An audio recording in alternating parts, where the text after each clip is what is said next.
Tudo bem com vocês? A gente vai dar continuidade aqui à nossa matéria sobre espaço agrário brasileiro. E eu vou acompanhar aqui o nosso PowerPoint por esse celular, porque é uma matéria que tem muito conteúdo, tem muito detalhe.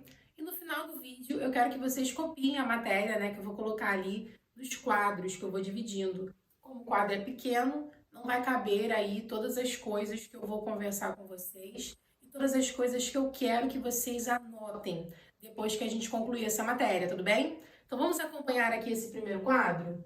Eu dividi aqui essa matéria em alguns pontos históricos principais. Então, nesse primeiro momento, a gente vai falar um pouquinho sobre a economia agrária no Brasil. E a gente sabe que o Brasil, ele tem aí o início da sua história, né, digamos assim, quando o colonizador chega aqui, né, nessas terras que hoje chamamos de terras brasileiras. O primeiro ciclo econômico que ocorreu no Brasil foi o ciclo do pau-brasil, tá? O primeiro contato que o português teve com essa terra, né, com essa forma de exploração, olhar sobre a terra produtivista para transformar. Volta. Ai, gente, não tô afim. Fala, galerinha, tudo bem com vocês? Hoje a gente vai dar continuidade à nossa matéria sobre espaço agrário.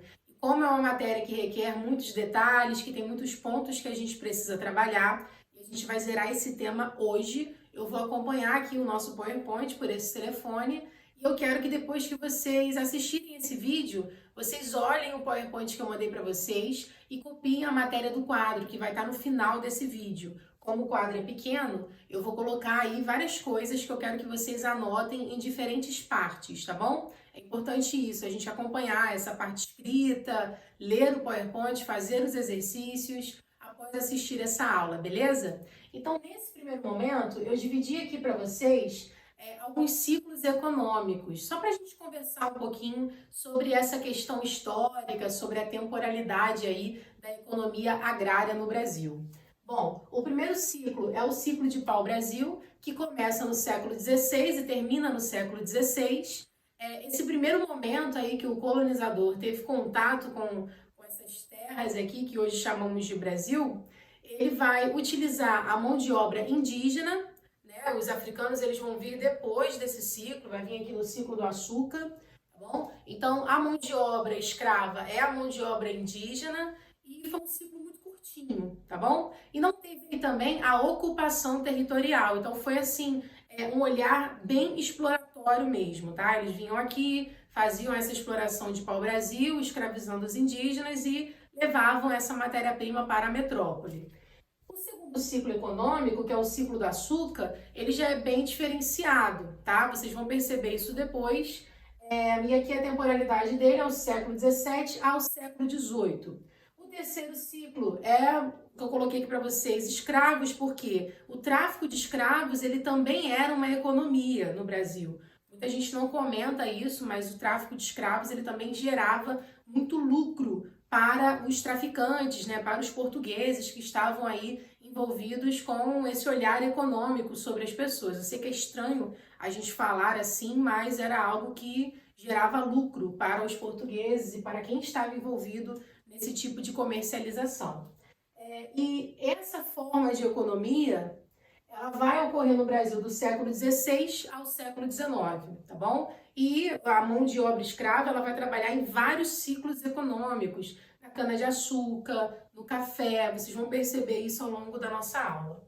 Bom, e o último ciclo que eu vou conversar com vocês é o ciclo do café, que começa no século XVIII e termina lá no início do século XX. Pessoal, é claro que a gente poderia falar aqui também do ciclo da borracha, a gente poderia falar da pecuária, a gente também poderia falar da agricultura de subsistência, a gente poderia falar de uma série de economias, mas eu selecionei esses ciclos aqui para que a gente tenha um foco maior no entendimento, na análise sobre o espaço agrário brasileiro. Mas eu sei que o professor de história de vocês vai trabalhar isso com vocês, se já não trabalhou em Brasil, né, explicando aí com mais detalhamento, né, com louvor, essa matéria com vocês. Então, aqui a gente vai citar alguns pontos históricos, a gente vai citar alguns fatos, a gente vai pincelar, né, vai conversar sobre esses ciclos econômicos com o intuito de entender as questões geográficas, de analisar as questões espaciais, sociais e econômicas que estão envolvidas no espaço agrário, tá bom?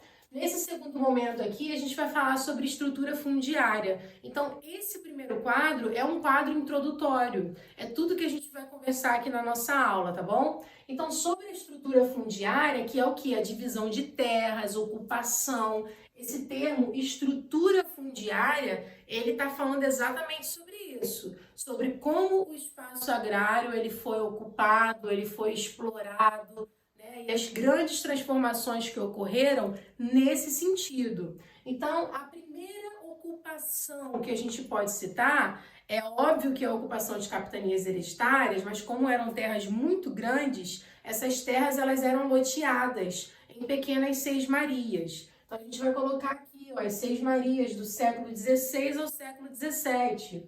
E depois, em 1850, que tem um outro fato importante, a gente dá um salto muito grande, mas como eu expliquei para vocês, a gente vai citar algumas coisas aqui para fazer essa análise.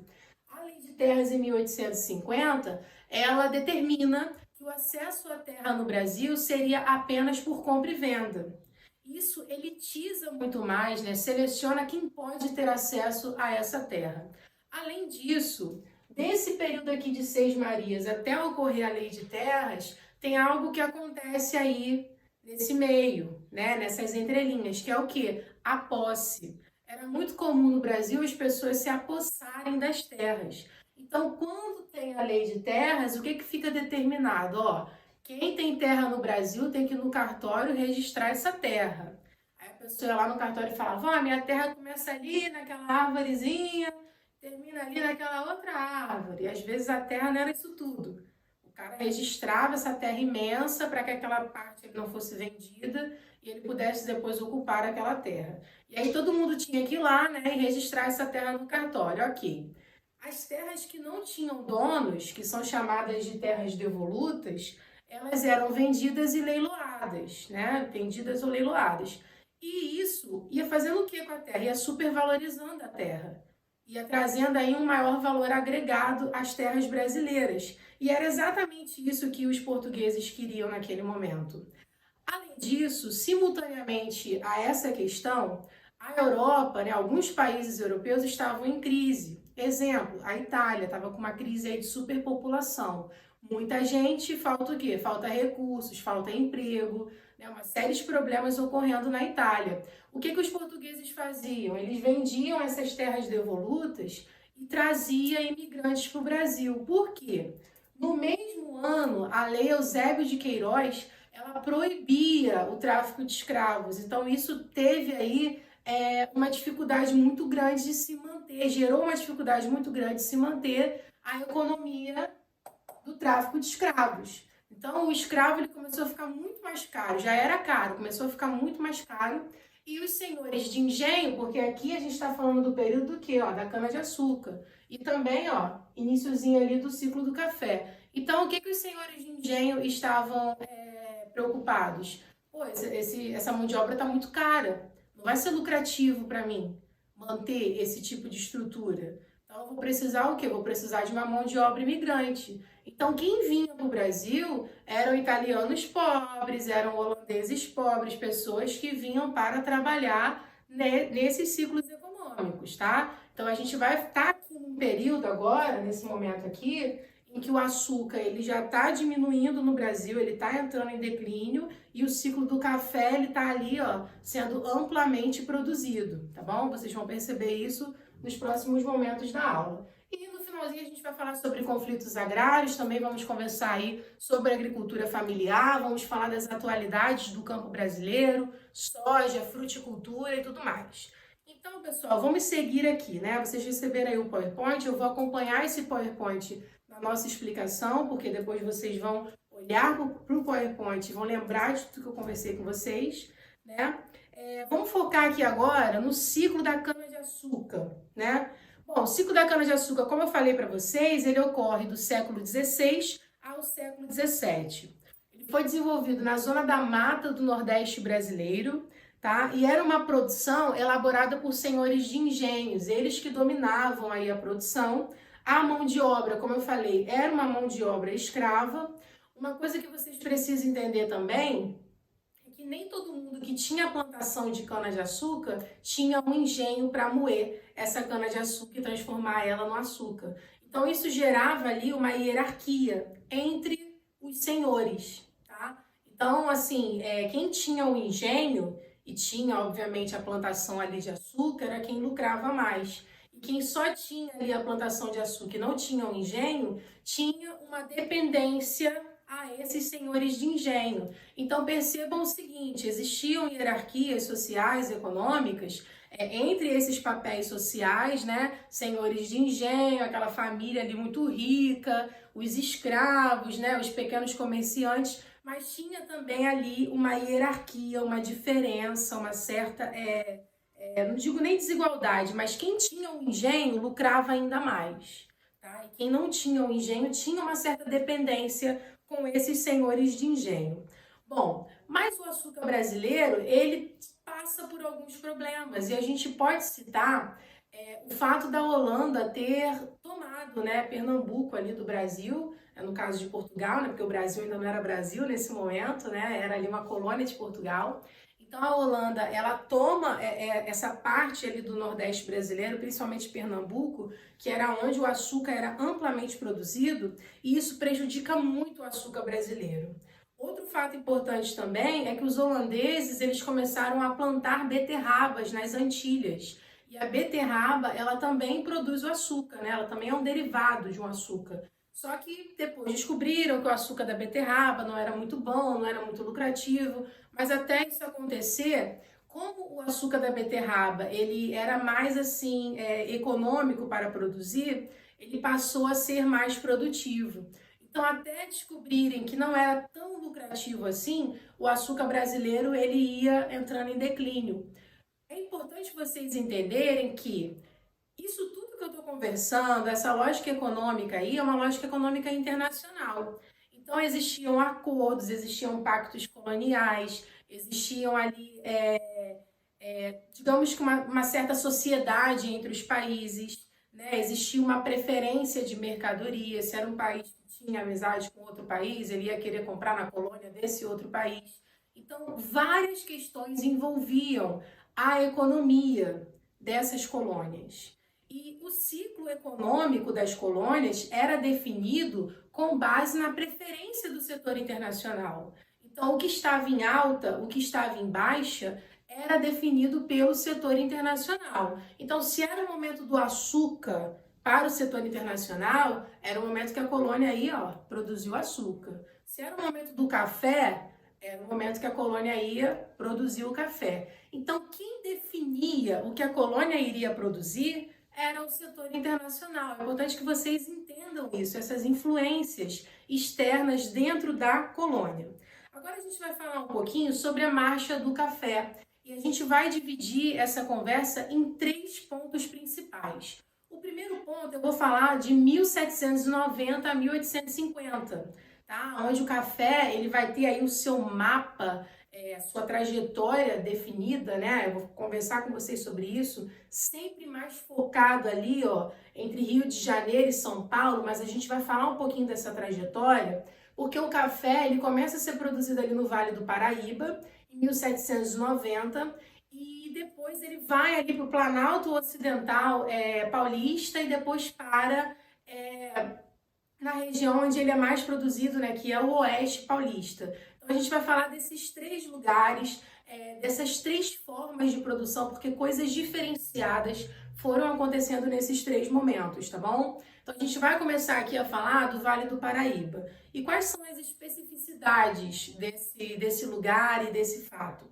Bom, as áreas nessa região são muito acidentadas, né? Quem já foi, quem já conhece aí o Vale do Paraíba, sabe que são áreas muito altas, muito baixas, né? A gente está falando aí de um relevo muito desgastado, a gente está falando aí de um solo que tem poucos nutrientes, que tem uma grande quantidade de ferro, então tudo isso era muito prejudicial para a plantação de café.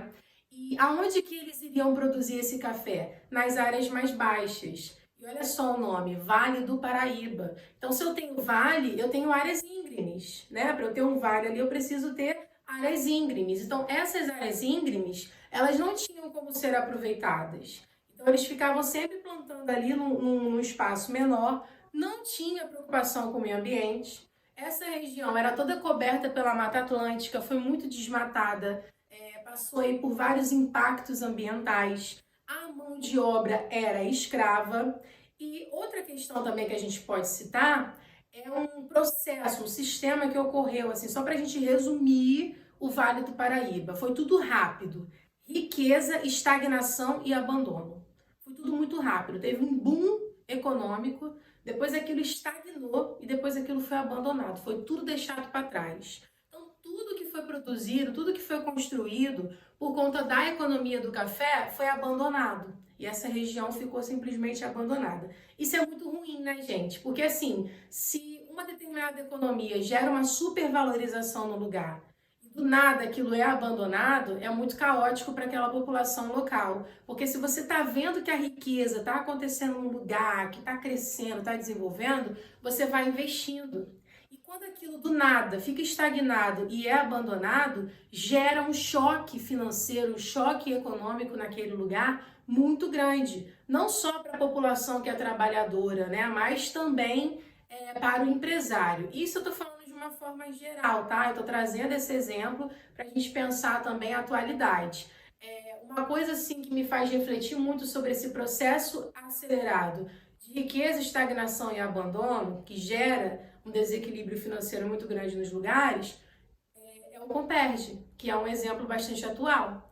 A ideia sobre o Comperj gerou aí um investimento muito grande em Itaboraí e São Gonçalo. E quando o Comperj ele não vai para frente, gera um abandono de Itaboraí e São Gonçalo. Então você vê que Itaboraí teve ali a construção de um shopping, teve a construção de vários empreendimentos imobiliários e agora você vê as coisas muito abandonadas, muito vazias, pessoas que não conseguem consumir essas coisas que foram produzidas. Então, só para vocês entenderem, tá? Essa questão geográfica que tem a ver com a economia dos lugares, que ocorre há muito tempo. Agora, voltando aqui para o café. Vamos viajar, agora vamos avançar um pouquinho para 1850 e falar aí do Planalto Ocidental Paulista. Gente, nessa região tinham o quê? Manchas de terras roxas. Essa terra roxa, ela é muito fértil. Então, assim, foi bem melhor produzir café nessa região, porque aí a gente já está falando de um solo fértil, aí a gente já está falando de uma região que não é tão... tem, assim, partes íngremes, né? Planalto, mas a gente não está falando de uma região que tem tantos problemas relacionados à composição do solo. Na verdade, o solo não era problema. Por quê? Era uma faixa de terra muito fértil.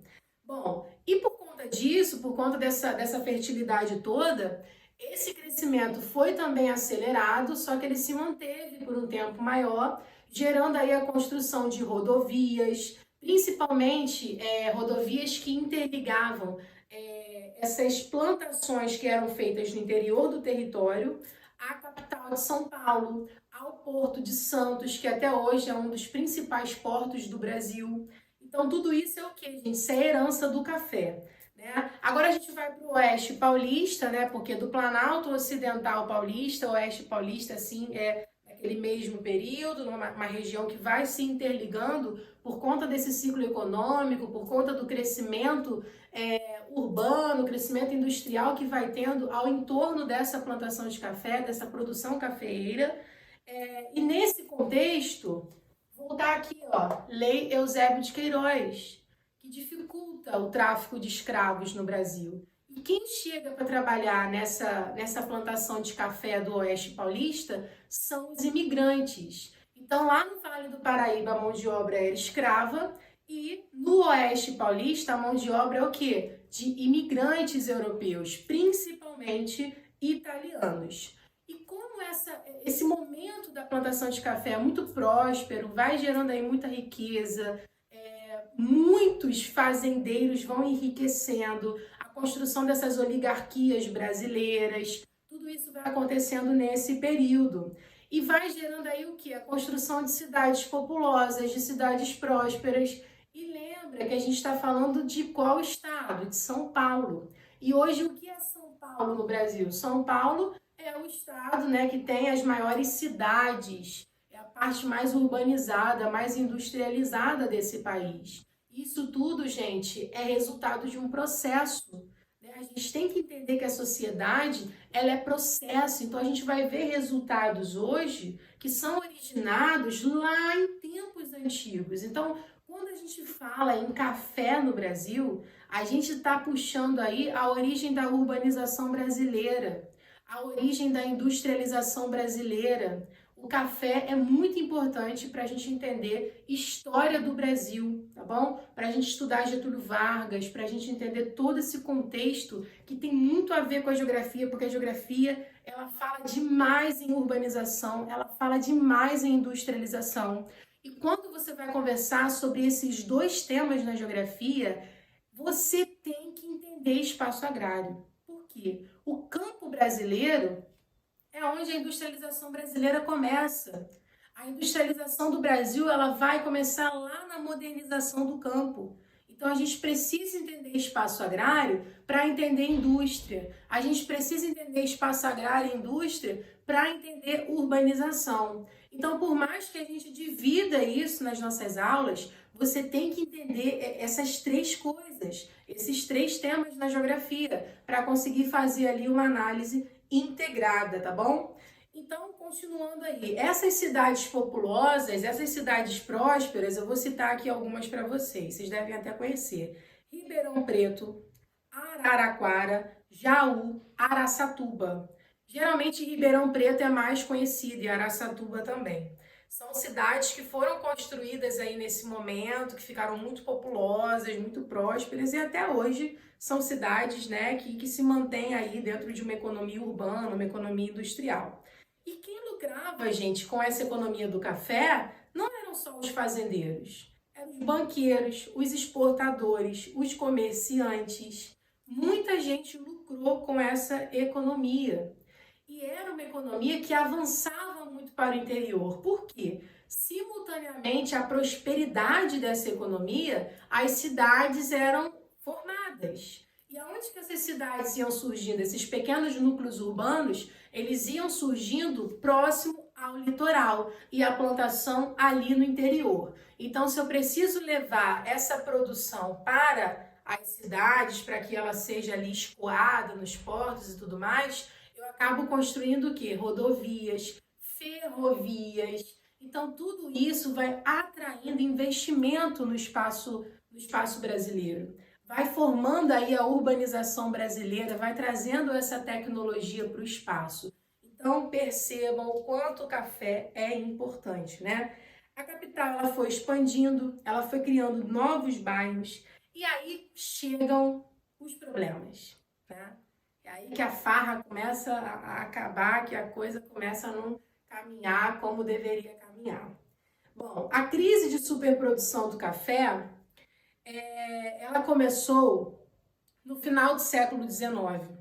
O café ele começou a ser superproduzido e desvalorizado, porque quanto mais você produz um produto, né, quanto mais você joga esse produto no mercado, mais desvalorizado ele é. E isso foi muito ruim para o Brasil, porque, gente, a base econômica do Brasil naquele momento era o café. Simultâneo a esse processo, o que acontece em Nova York em 1929? A queda da Bolsa de Nova York.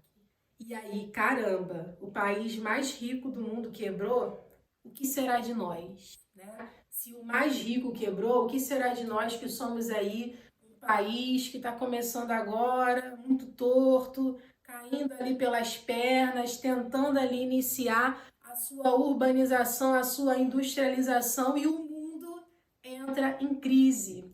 Então você tem aí uma crise de superprodução atrelada a uma crise de esfera internacional.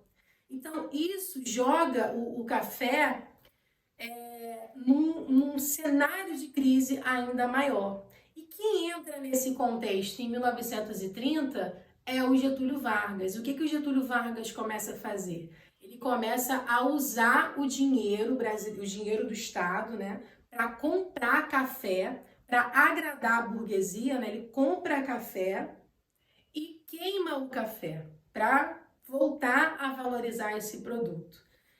E isso gerou o quê? Isso gerou uma melhora nessa economia. Isso foi gerando aí a urbanização brasileira, a industrialização brasileira. Foi uma estratégia de mercado, foi uma estratégia política que foi agradando tanto a burguesia quanto os trabalhadores brasileiros. Então, os barões começaram a confiar no Getúlio Vargas. O que o Getúlio Vargas fez? Começou a estimular esses barões a investir em economias urbanas, a investir nas cidades. E essa é uma contradição brasileira muito grande. Por quê? Porque os barões do café começam a mudar o foco do seu investimento, que era ali, ó, um foco voltado para o campo, para a plantação de café, para a economia agrária, e eles começam a investir ali, ó, no espaço urbano, voltado para um outro setor econômico. E isso gera o quê? As novas oligarquias brasileiras. Então, quem era muito rico na época do café, na economia do café, passa a ser muito rico também na economia urbana, no desenvolvimento dessas capitais, na industrialização do Brasil, na construção de indústrias de base, né? Então, esse pessoal que já era muito rico, continua sendo muito rico e enriquece ainda mais. Só muda o foco do seu investimento. Agora vamos falar um pouquinho sobre os trabalhadores do campo. Bom, vamos entender aqui um pouquinho, para analisar todas essas coisas que a gente está conversando, são muitas coisas, né? E às vezes você conseguir organizar isso dentro da sua cabeça é um pouco complexo, mas vamos lá, vamos abrir aí a nossa mente, vamos tentar aí entender todas as coisas que eu estou conversando aqui com vocês. Pessoal, percebam que a industrialização brasileira, a modernização do campo, ela é onde a indústria vai começar. Quando a gente fala em industrialização brasileira, sabendo que o Brasil é um país agroexportador, a gente está falando de uma industrialização que começa onde? Começa no campo. Só que, como eu acabei de conversar aqui com vocês, simultaneamente a essa modernização do campo, o que começa a acontecer nas cidades? Um investimento também nessas economias urbanas, beleza? A modernização do campo, ela foi parcial. Ela chegou na transformação dessa origem de cultura, né? A construção aí de sementes transgênicas, melhorias aí relacionadas a produtos químicos, agrotóxicos, fertilizantes, insumos agrícolas e tudo mais.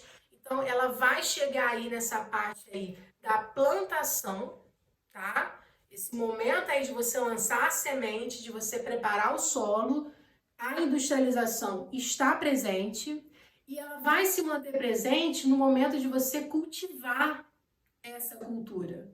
De você mexer aí, você isolar a planta que teve praga, você lançar herbicidas, fungicidas, defensivos agrícolas, ela está presente, essa industrialização está presente. O trator vai aerar o solo, a irrigação automática, ela vai ali, ó, lançar água numa quantidade perfeita para aquele tipo de cultura, que vai ser tudo monitorado e tudo mais. Porém, essa modernização, ela não chega na colheita. A colheita, ela não é industrializada. A colheita necessita da mão de obra humana. Mas a colheita, ela é temporal. Você não vai colher todos os dias. A cultura, ela precisa de um momento, né? A plantação, o cuidado com aquela plantação. E num ciclo aí de 3 em 3 meses, às vezes muito menos, por conta dessa presença aí de produtos químicos, de agentes defensivos, etc., essa cultura ela pode ser até mais acelerada, mas a colheita ela é temporal. Então, esses agricultores perdem o ofício em quase todos os momentos da produção agrícola e passam a ser necessários somente no período da colheita. Gente, e fazer somente um serviço, você ganha muito menos. Você fica tempos ali sem trabalhar. Ou você precisa ser um trabalhador sazonal. Fica um período aqui nessa região que tem colheita, vai para outra que vai ter colheita, e é um modelo de trabalho, né, que são chamados de boias frias, muito precário.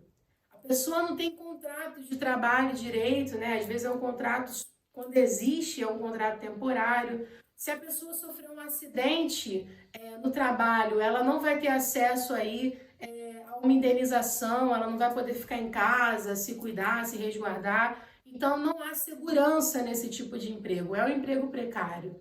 Isso começa a acontecer com o trabalhador agrícola e gera aí um desespero muito grande. E aí esse agricultor percebe o quê? Pô, lá nas cidades, o que está tendo? Investimento, formação de empregos, eu vou para lá. Então, o que começa a acontecer? Êxodo rural. Esse êxodo rural é um outro problema, porque quando esse agricultor chega na cidade, ele vai trabalhar em uma outra área, uma área que ele nunca trabalhou. Ele está chegando num tipo de espaço que ele nunca viveu, que é uma outra realidade, né? Vocês sabem, já deve ter ido em áreas do interior do município, perceber que essa população do interior, ela vive um modelo de vida mais tranquilo, o ar é mais puro, a cultura local é diferente, porque são cidades pequenas, né? Locais muito pequenininhos, todo mundo se conhece, tem ali aquele sentimento de comunidade. Então é uma coisa muito diferente de você ser lançado numa cidade, num centro urbano, com pessoas de tudo quanto é tipo. Então, esse agricultor, tem uma sensibilidade de entender isso, que é importante. Esse agricultor, ele vem para as cidades e ele vai trabalhar em outro setor, ele chega desempregado, ele chega para trabalhar num lugar onde ele não conhece ninguém. E o que acontece com essa pessoa? Ela sai de um emprego formal do campo e começa a trabalhar no emprego formal na cidade. E vai morar aonde? Vai morar em favelas, vai morar em lugares que são mais baratos, porque ela não vai receber muito bem. E em muitos casos não tem direitos trabalhistas ali assegurados, não vai ter nem direito à passagem, né? Então essas pessoas elas vão sofrer muito com essa desigualdade social e econômica. Então percebam como que o campo e a cidade eles estão o tempo todo se relacionando. Aí, nesse contexto, a divisão, né, de trabalho no campo, ela é muito caótica também. A gente tem aí uma estatística de 18% de trabalhadores assalariados, trabalhadores permanentes. É uma porcentagem muito pequena. A gente vai ter aí pessoas que são assentadas. O que seriam isso? Pessoas que ganharam, né? Ganharam não, conquistaram lotes de terras oriundos de disputas territoriais, de reformas agrárias, que são os sem terras, né? Que vão ali entrar em conflito com os grandes empresários do campo, querendo conquistar aí essa reforma agrária, querendo ter acesso à terra, alegando que são agricultores sem terras e que têm latifundiários que não são agricultores, que não usam essa terra para plantar. Então eles vão aí trazer várias pautas políticas, né, dentro desse movimento dos sem terras. Eu sugiro, né, que vocês se aprofundem nisso, estudem um pouquinho do movimento dos sem terras, porque tem todo um contexto. Uma pesquisa breve, em 20 minutos vocês vão entender os pontos principais, tá bom? O movimento dos sem terra, ele vai representar aí esse ponto aqui da aula, ó, dos conflitos agrários, tá? Então, é importante vocês entenderem, mas não são somente o movimento dos sem terras que vão aí gerar esses conflitos agrários, não. A gente vai falar de outras disputas territoriais. Por exemplo, os indígenas estão disputando terras também, os quilombolas, os caiçaras. Então, são várias minorias sociais lutando pelo acesso à terra. Temos também aí os peões, que são trabalhadores que trabalham para pagar dívidas. Escravidão por dívida. O que seria isso? O cara é contratado para derrubar uma mata, né, para deixar aquele terreno ali pronto para agropecuária, e ele chega ali sem nada, sem ter o que comer, nada, numa situação assim financeira muito ruim. E o dono dessa propriedade, ele tem sempre ali uma barraquinha, uma lojinha que vende comida, arroz, feijão, carne e tudo mais. E aí o cara fala, poxa, eu comecei a trabalhar aqui agora, posso comprar fiado, né, para poder alimentar minha família? Pode sim. E aí vamos supor que ele faça uma compra de R$ 50 num dia.